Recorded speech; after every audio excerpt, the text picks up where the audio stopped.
welcome back to Riri's Talk Show. And guess what? It is the second week, and I still have me, the lovely Miss Danielle Pearson, and we are talking about millions of dollars that literally disappeared in less than 48 hours. And last week, we talked about being in love, marriage, sex was very healthy, money was definitely healthy, and lavish vacations, luxurious purchases.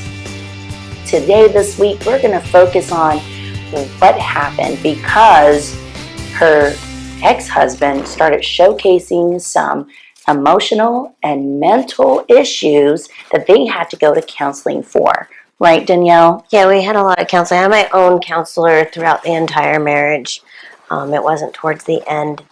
We even did premarital counseling. I strongly suggest to viewers, premarital counseling really does help. And then, it got to the point where it was too late, and I had asked that we needed marriage counseling. From the marriage counseling sessions, it was brought out that he needed his own counseling. And when he did show up, things were improving. When he didn't show up to his own counselor, it was going back, and so I couldn't really take it anymore.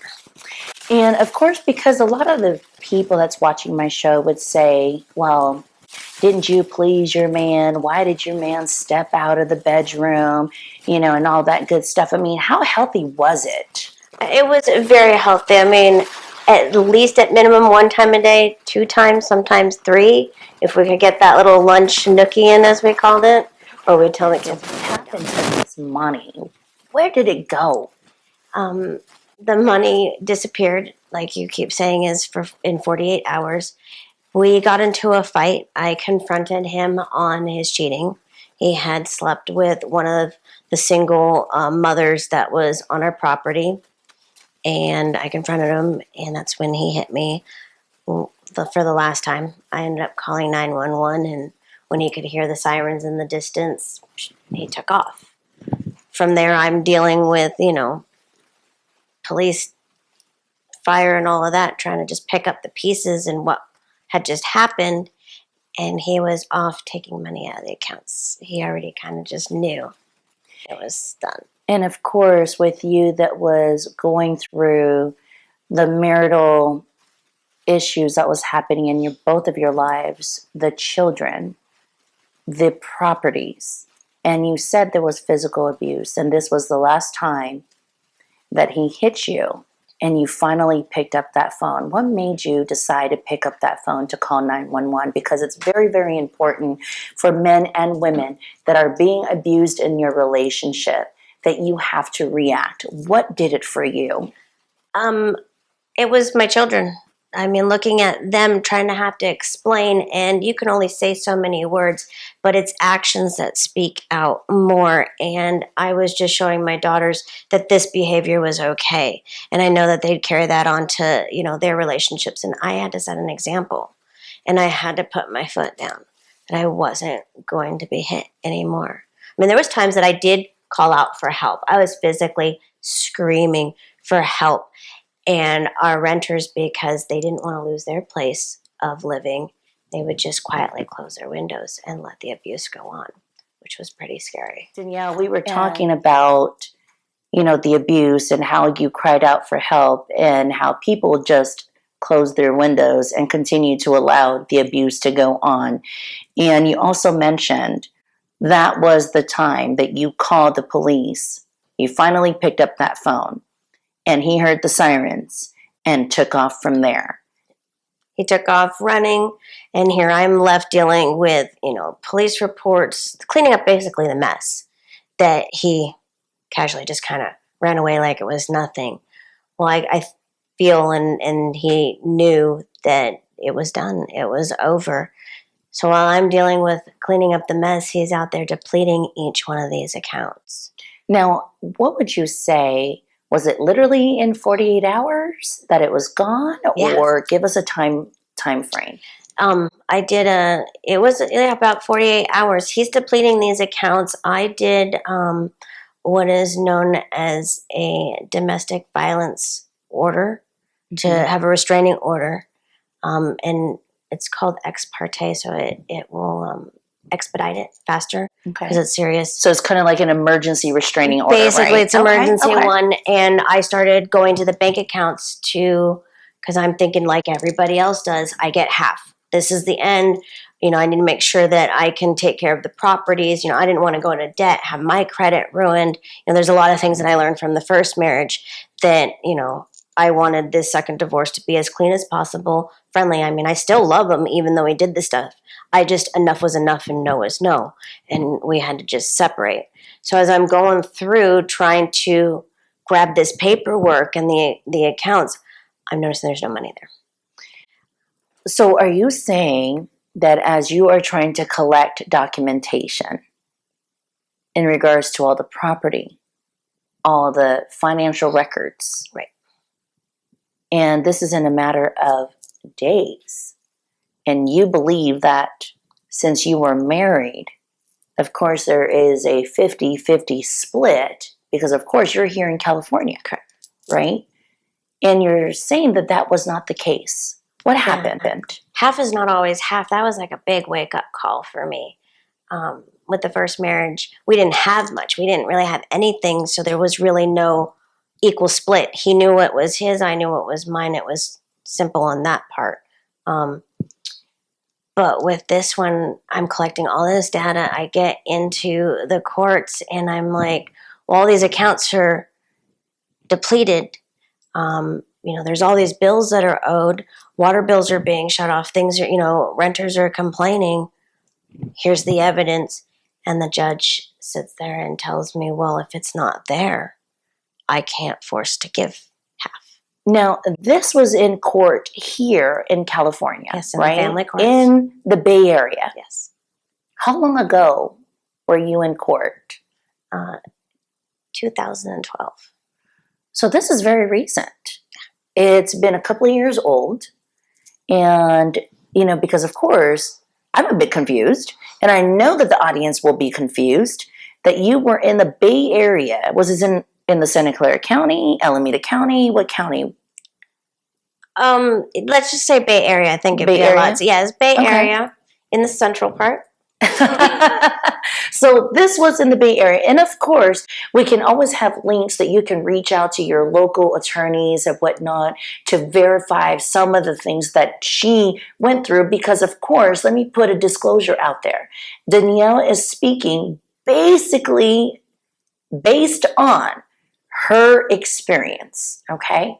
So make sure that I don't get any hate mail or anything like that. Danielle is speaking out what she's gone through here in the Bay Area of what happened to the 50-50. Now, you went to court, showed up the data to the judge. You had a lawyer at the time? Yes, I had a lawyer. He didn't at first. He was what they call his pro per. He eventually hired his own lawyer. I said, and with my situation, I mean, everybody's situation is different because marriage is a contract. So everybody's contract is different. We had a confidential marriage. From that confidential marriage, we fall under different categories. It was the way that property was purchased. It's your paper trail on how you deal with it. I didn't understand that. I just honestly thought half.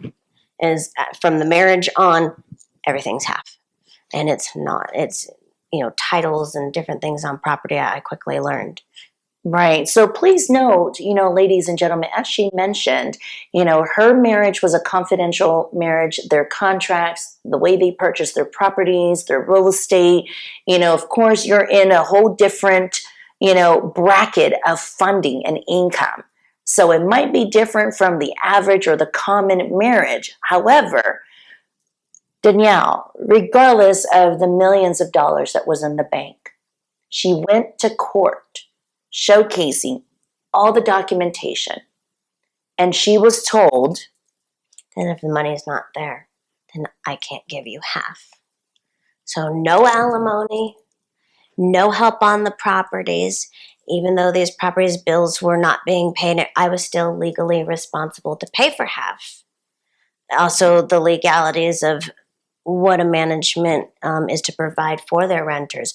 So there's all this chaos going on. I mean, what about the proof that he withdrew it? Was there proof that he withdrew? I had proof that here, like one account that we had, there was over $1 million in it. Gone. he transferred the funds because we were on a joint account. I had access to the account. I still had to pay those monthly dues on the account, but because he took that money and the bank doesn't request that both people say it's an okay.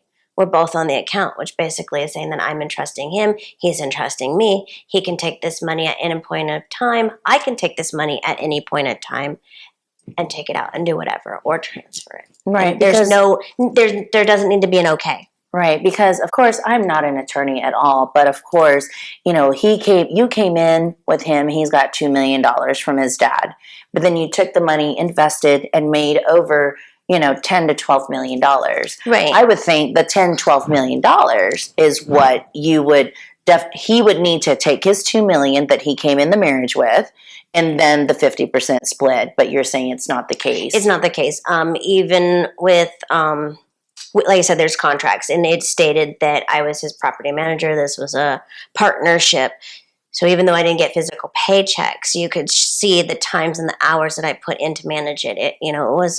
That part was 50-50. Right. But it's the title companies. If I wasn't on title, or say I was on title, and depending on what income was coming in and whatever the mortgage was, really determines if it's 50-50 split, is it a 30-40? I mean, there's a lot of dynamics that go into it.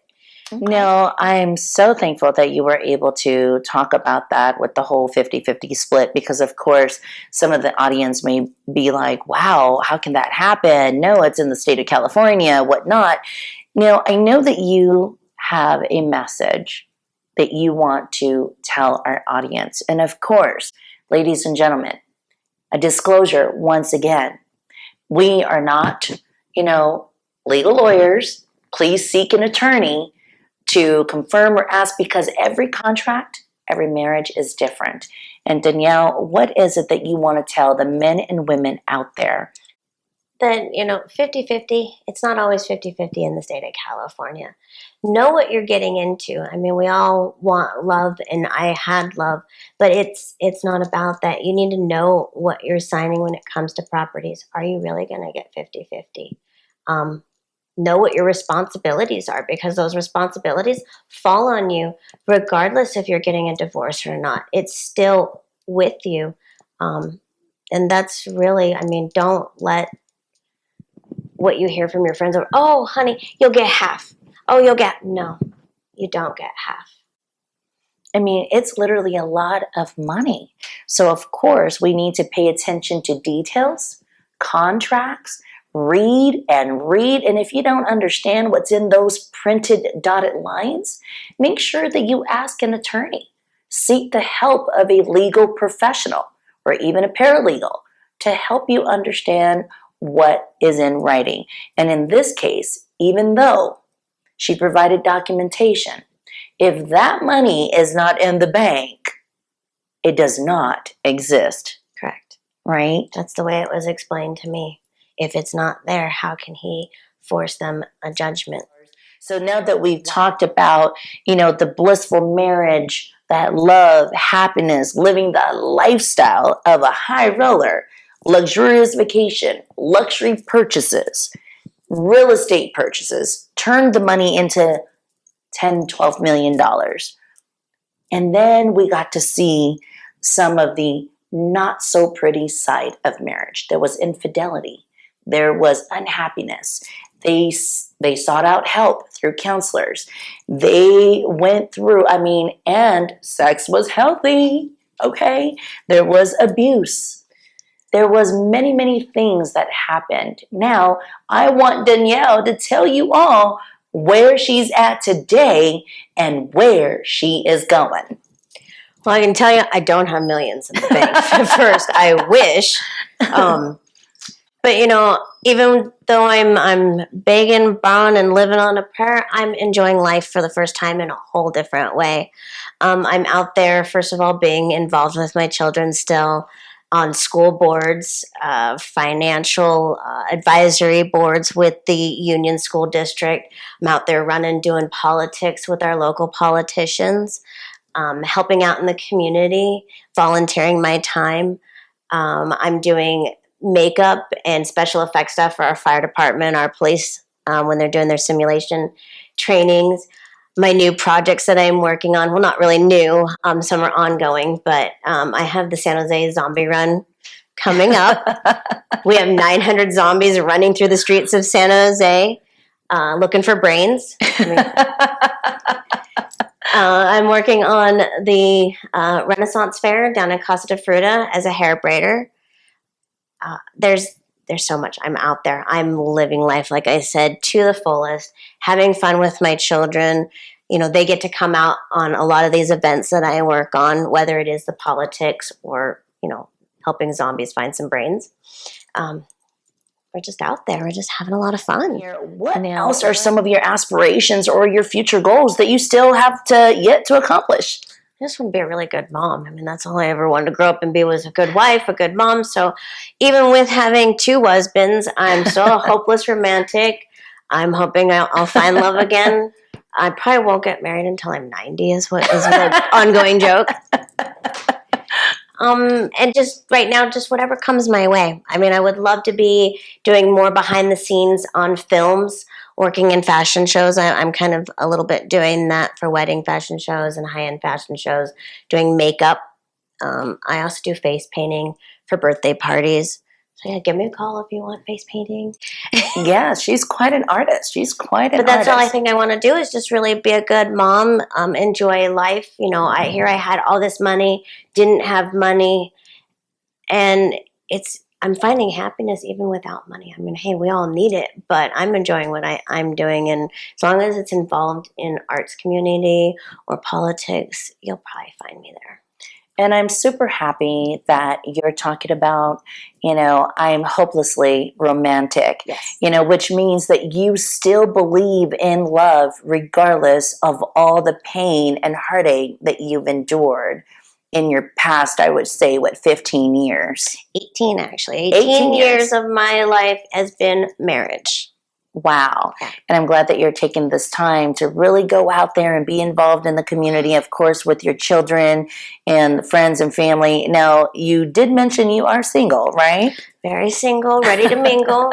But I'm also using this time right now to show my children that, you know, yes, mom was married, they have their dad, but you can do this as a woman on your own. Okay. You don't really need a man. It's nice to have a significant other to share your life with, but you know, you can do things on your own.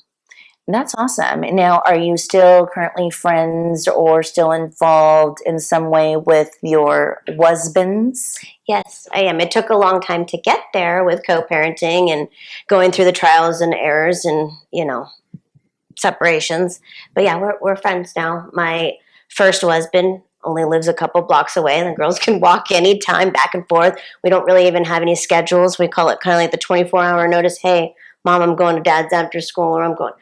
Yeah, we're really open. There's none of that fighting anymore. But like I said, it took a long time to get there, and you guys can get there too. And that's really, really important, ladies and gentlemen. Of course, you know, with the trials and tribulations that you've endured in life, I am so thankful that you were able to come out here and share your story because, yes, we go through the good, the bad, and the ugly, and the nasty. But regardless, life continues to move forward. And as you just heard her mention, she is in good, you know, healthy friendships with her former husbands. And the fact that they're co-parenting, I think it's amazing because you can't always be selfish and hold grudges, right? You have to continue to live life. And she is still believing in love because I absolutely believe in love.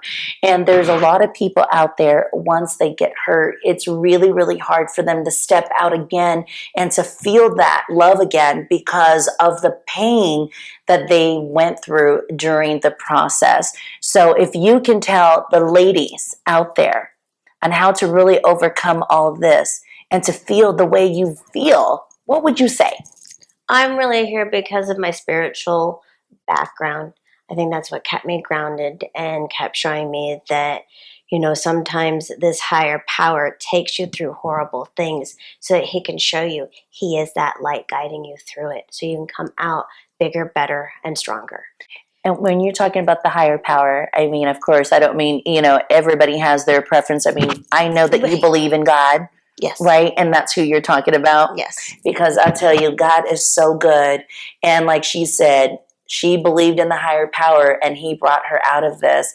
And I, once again, thank you so much for joining our show. And if we can change a life out there, you know, it was all worth it. And we can start a Q&A session after our talk show. Once we get this posted on our website and our web TV, Just Gorgeous TV, put some questions in there. Also, if you need help for domestic violence, you know, therapy, I'm an international certified life coach. I can help you with the current and to move forward. But I have some amazing therapist friends, psychiatrists, psychologists, also lawyers that I can connect you to, and also that Danielle can connect you to. I can let you know some really good lawyers out there. There's a lot of attorneys that we are connected to. If you need help, please visit us at www.justgorgeous.com, or you can send us an email at contact@justgorgeous.com so we can refer you to our local experts and professionals in their field. And with that being said, Danielle, any last words before we close out? Just thank you and be good to your guys' self and just keep moving, keep plugging, no matter what. All right, and this is Marie Ali, your TV host for Riri's Talk Show. Stay tuned for our next episode. We've got an amazing lineup for you. Welcome back to Riri's Talk Show, and in closing, what an amazing show we just had, right? We talked about millions of dollars disappearing literally in less than 48 hours. We talked about love and materialistic things. We talked about domestic violence. We talked about abuse. We talked about insecurity, independability, right? And we talked about some things that can literally impact your life in a big way. But at the end of it all, Danielle was able to overcome all these adversities, all the obstacles, to maintain relationships with her children's father, her former husband, she calls it, and she still believes in love and has given and utilized all the past experience in order for her to set up her future the way it needs to be. Some of the things that I took away from speaking with Danielle is that, guess what? You definitely don't need a man or a woman in your life in order for you to create a life that is filled with love and happiness, because you can definitely do this on your own. However, it is an amazing feeling to have a significant other or a partner to enrich the life that you want to create. With that being said, ladies and gentlemen, if you need any support or referrals, please reach out to us, because we have some amazing connections here in the Bay Area. You know, law firms, attorneys, professionals, and experts in their field that specialize in therapy per se, and, you know, specialize in domestic violence. I'm also a life coach. So if you're looking to understand your present, acknowledging the past, but wanting and ready to move forward, I am your gal. But if you're looking for an attorney, legal help, a therapist, psychiatrist, psychologist, we have all those links for you. Reach out to us at contact@justgorgeous.com. Last but not least, God bless you all, and love yourself in order to love another.